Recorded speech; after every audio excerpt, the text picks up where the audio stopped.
Magandang hapon, welcome back ulit sa aking channel. No? Ngayon, pag-usapan naman natin yung Topdin o Metimazole for hyperthyroidism. Tara, kwentuhan tayo. Lilinaw, no? Hindi po tayo isang doktor. Kagaya nyo rin po ako na mayroong problema sa thyroid.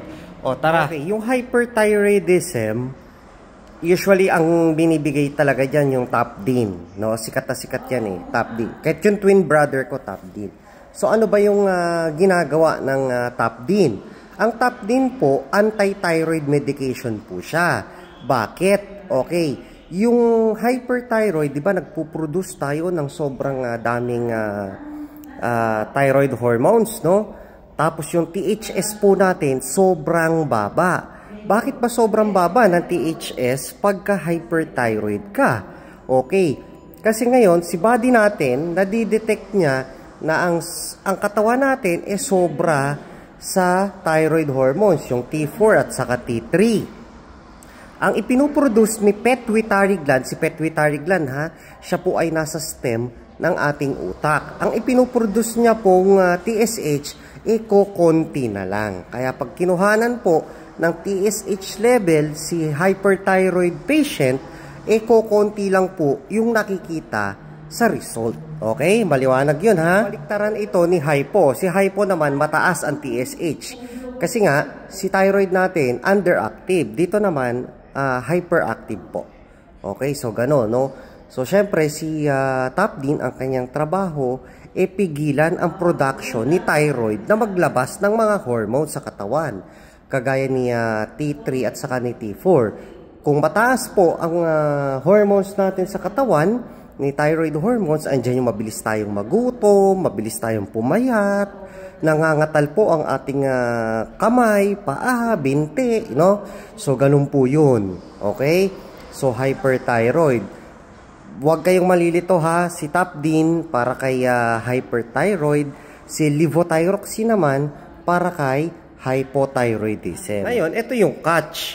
Okay? Pag iniinom na natin si hyperthyroidism, ayan, siguro mga 1 linggo, 2 linggo, ayan, nakakaramdam na tayo ng pagbabago, nababawasan na yung pangangatal, nababawasan na yung pagiging magutomin natin, nakakaramdam na rin tayo minsan ng constipation, yung tipong nakapapansin na rin ng mga tao na, oh, medyo tumataba ka na, o kaya nagigain ka na ng weight, no? So, ganun na yung mga nakikita ng tao sa atin, no?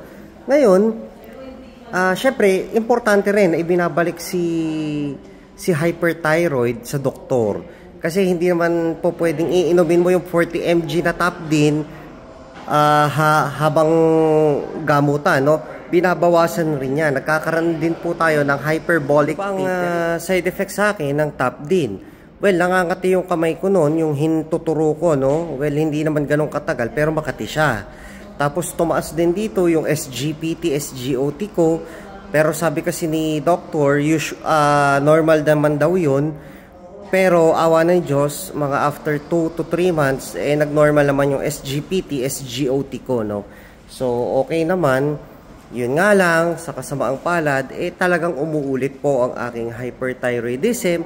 At ang hyperthyroidism ko nga, sabi ko nga sa inyo sa mga naunang video ko, nanggaling sa autoimmune disease na kung tawagin Graves disease. Okay, so wala na tayong magagawa doon, no? So history ko na yon, nakaraan na yon, ito na tayo ngayon, hypothyroid. Okay, kung kayo ay umiinom ng Topdin, make sure talaga na nasa oras, okay? Tapos kung iniinom mo siya ng 8 AM, gawin mo na lang puro 8 AM or 6 AM, 6 AM na lang, okay? So tinitake ko naman siya before breakfast, 30 minutes before breakfast. Tapos yun, ganun lang. So kagaya rin naman siya ng levothyroxine, no, na kailangan ng katawan natin. Yun nga lang, anti-thyroid si Topdin. Ngayon, pag binabawasan na ni doctor yung ating dosage, kasi napapansin niya yung TSH level natin nagiging normal na or nasa normal range na, it's time na to reduce naman yung dosage ng Topdin. O kaya yung tinatawag nating tapering, no? So, simple as that. Okay? So, hindi naman siya komplikadong i-take. At saka, kahit papano, medyo mura din naman ang Topdin, no? Hindi naman siya masakit sa bulsa. Hanggang sa muli, maraming salamat sa inyong panonood at walang sawang suporta, no? So manalangin tayo at huwag tayo makakalimot sa Panginoon, no? May awa ang Diyos, makakaraos din tayo. O paano? Maraming salamat and God bless everyone.